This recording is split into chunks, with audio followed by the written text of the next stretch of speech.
नमस्कार, मैं जर्नलिस्ट रोहित शर्मा। आप सबका स्वागत है। चलता रहूँगा पथ पर, चलने में माहिर बन जाऊँगा। या तो मंजिल मिल जाएगी या फिर अच्छा मुसाफिर बन जाऊँगा। थोड़ा और आगे, पसीने की स्याही से जो लिखते हैं इरादों को, उनके मुकद्दर के सफ़ेद पन्ने कभी कोरा नहीं हुआ करते। जी हाँ दोस्तों, सचिन पायलट के लिए जो नकारा निकम्मा शब्द बोले गए थे, ये शब्द सचिन पायलट को हर पल अब भी बेचैन किए हुए है। उनकी रातों की नींद हराम हो गई है। एक तरीके से 2020 में ये शब्द बोले गए थे, 2020 से अब 2023 चल रहा है। वे एक भी रात ठीक तरह से नहीं सोए हैं।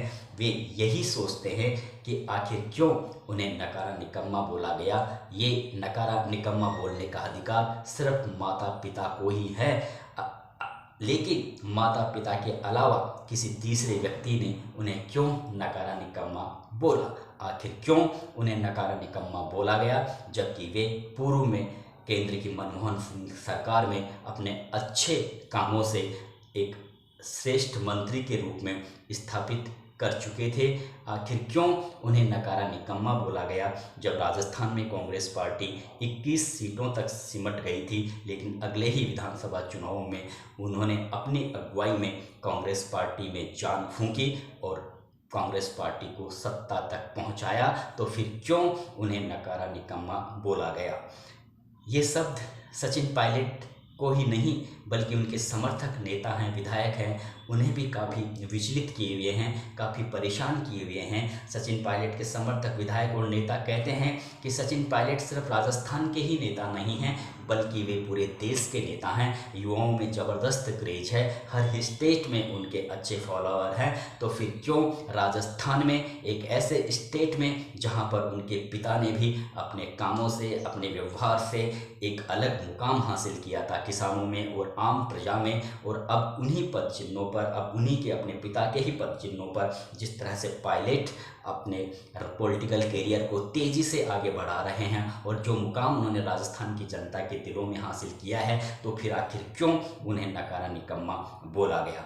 तो ये जो पीड़ा है, अब सवाल मुख्यमंत्री की कुर्सी का नहीं रह गया है दोस्तों। सवाल यही है कि नकारा निकम्मा शब्दों से सचिन पायलट को जो पीड़ा हो रही है, उस पीड़ा का बदला लेने के लिए उन्होंने अब इस लड़ाई को व्यक्तिगत लड़ाई का रूप दे दिया है। अब गहलोत और पायलट की लड़ाई व्यक्तिगत लड़ाई बन चुकी है और इस व्यक्तिगत लड़ाई का प्रदेश कांग्रेस पर जो हश्र हो रहा है वो आप सबके सामने हैं। दो बड़े गुट बने हुए हैं और अगर इसी तरह से ये लड़ाई आगामी विधानसभा चुनावों तक चलती रही तो निश्चित रूप से कांग्रेस पार्टी को चुनाव में काफ़ी नुकसान हो सकता है। खैर, सचिन पायलट के लिए 2020 से ही कहा जा रहा है कि वे भारतीय जनता पार्टी के बड़े नेताओं से मिले हुए हैं और मानेसर होटल में ठहरे थे, तो उससे पहले उन्होंने भारतीय जनता पार्टी के नेताओं से पैसा लिया था और वे भारतीय जनता पार्टी के नेताओं की कठपुतली बने हुए हैं। तो इस तरह के आरोप अब तक भी लग रहे हैं। अशोक गहलोत ने अभी पिछले दिनों फिर से खुले मंच पर आरोप लगाया था कि पैसों के बारे में उन्होंने आरोप लगाया था कि आपने पैसे लिए थे।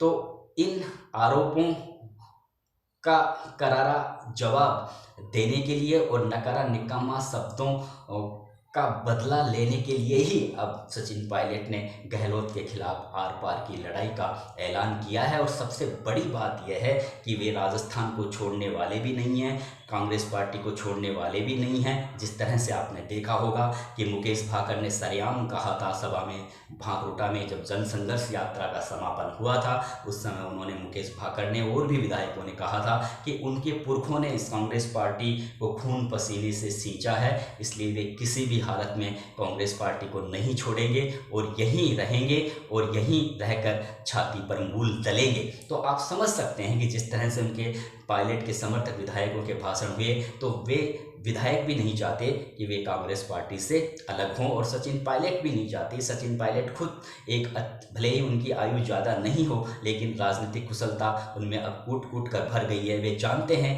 कि जिस तरह से ज्योतिरादित्य सिंधिया अब तक मध्य प्रदेश भाजपा में खुद को एडजस्ट नहीं कर पा रहे हैं, तो पायलट भी ये जानते हैं कि वे भाजपा में लंबी रेस का घोड़ा साबित नहीं हो सकते। हाँ, अगर कांग्रेस हाईकमान आगे बढ़कर अगर उन्हें कांग्रेस पार्टी से बाहर का रास्ता दिखाता है तो फिर निश्चित रूप से सचिन पायलट की जो नई पार्टी बनाने की जो तैयारी है वो पूरी तैयारी है उनके पास में, क्योंकि वे 8 साल तक प्रदेश कांग्रेस के अध्यक्ष रहे हैं, वे अजमेर से सांसद रहे हैं, वर्तमान में विधायक रहे हैं, पूर्व में डिप्टी सीएम रहे हैं, करीब 20-22 विधायक उनके साथ में हैं, संगठन से जुड़े नेता भी उनके साथ में हैं और हर जाति बिरादरी के लोगों का उन्हें समर्थन मिला हुआ है, युवाओं का उन्हें अच्छा सपोर्ट मिला हुआ है। जिस तरह से उनकी जनसंघर्ष यात्रा में सैलाब उमड़ा, तो इन सारी स्थितियों को देखते हुए सचिन पायलट और उनके समर्थक विधायकों के हौसले बुलंद हैं और वे भी ये जानते हैं कि अगर सचिन पायलट को बाहर का रास्ता दिखाया गया पार्टी से तो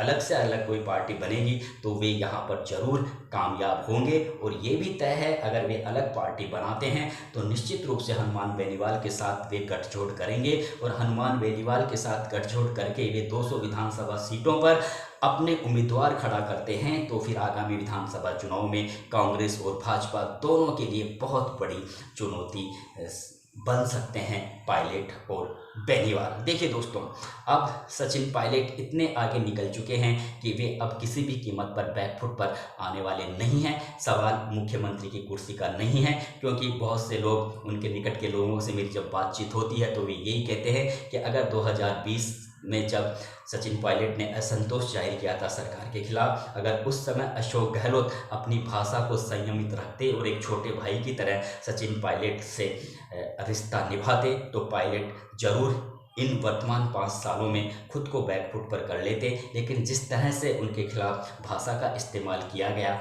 उससे उन्हें अंदर तक सचिन पायलट टूट गए हैं, क्योंकि वे जानते हैं कि जनता में उनकी क्या इमेज है, क्या छवि है, उनके पिता की क्या इमेज थी, क्या छवि थी। इसलिए वे अब इस लड़ाई को इतनी जल्दी वे इस लड़ाई में, जिस तरह से 2020 में समझौता हो गया था राहुल गांधी और सोनिया गांधी के हस्तक्षेप के बाद में, लेकिन अब वे पूरी तरह से आर पार की लड़ाई के मूड में हैं। 15 दिनों का उन्होंने अल्टीमेटम दिया था अपनी मांगों को लेकर गहलोत को, और अगर गहलोत भी इन मांगों को मानने वाले नहीं हैं, क्योंकि गहलोत की तो ऑलरेडी पूरी तैयारी चल रही है, वे 200 विधानसभा सीटों पर उम्मीदवारों का चयन करने का काम भी उन्होंने गुपचुप में शुरू कर दिया है। और वे सचिन पायलट के जो समर्थक विधायक हैं उनको भी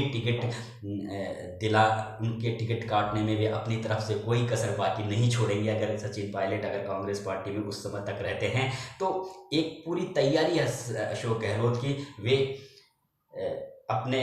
अपनी छवि के आधार पर और अपने सरकार के कामकाजों के आधार पर पार्टी हाईकमान को उन्होंने भरोसा दिलाया कि वे कांग्रेस पार्टी की फिर से सरकार रिपीट करवा कर ही रहेंगे। एक तरफ गहलोत ऐसा सोचते हैं तो दूसरी तरफ सचिन पायलट ने भी बिल्कुल पूरी तैयारी कर दी है कि वे गहलोत के जो राजनीतिक पॉलिटिकल कैरियर है उसको वे अब किसी भी कीमत पर आगे नहीं बढ़ने देंगे कांग्रेस पार्टी में, खासतौर से राजस्थान में। अब देखने वाली बात यह है, एक बात मैं और कहना चाहता हूं, अपने 50-60 साल के इस पॉलिटिकल कैरियर में गहलोत ने बड़े बड़े कांग्रेसियों को मात दी है, लेकिन ऐसा पहली बार हुआ है जब किसी नौजवान कांग्रेस पार्टी के नेता की वजह से वे इन 4 सालों में इतने परेशान और विचलित हुए हैं। इसलिए पायलट की चुनौती को गहलोत भी हल्के से नहीं लेते। हालांकि वे जरूर अपने सरकार के कामकाजों से खुश हैं, लेकिन वे ये भी जानते हैं कि पायलट ने जो जंग